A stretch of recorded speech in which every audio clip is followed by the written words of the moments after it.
এই আন্দোলনকে এভাবে প্রতিহত করাটা কি আপনার কাছে যৌক্তিক মনে হয় কিনা? কোন আন্দোলনকে? শিক্ষার্থীদের দাবি যেটা দমন পীড়ন, এটা তো আপনি কালকে যে সাইদ, যে ছেলেটা ছিল, যে ছবিটা, রংপুরের ছেলেটা, ও নিরস্ত্র একটা ছেলে। আপনি স্টুডেন্টদের উপরে গুলি চালাতে পারেন? আপনি ছাত্রদের উপরে, নিরস্ত্র ছাত্রদের উপরে কোনো অবস্থাতে আপনি গুলি চালাতে পারেন?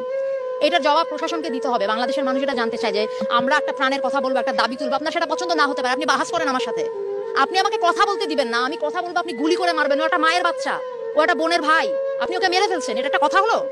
এটা কিছু হলো? এইটাকে আপনি বলবেন? এইটাকে আপনি স্বাধীনতা বলবেন? আমি কিভাবে, আপনি কি এখানে আপনি এই প্রশ্ন তুলবেন যে রাজাকার নাকি কি? এগুলি হচ্ছে আপনারা বহুদিন ধরে এই কার্ড খেলে যাচ্ছেন, মুক্তিযুদ্ধ আর কি। আমাদের এদের অনেকের জন্মই হয় নাই তখন, আপনারা এখন এদেরকে রাজাকার বলেন। আপনার লজ্জা করে না? আপনারা এই বাচ্চাগুলিকে এই কথাগুলি বলেন?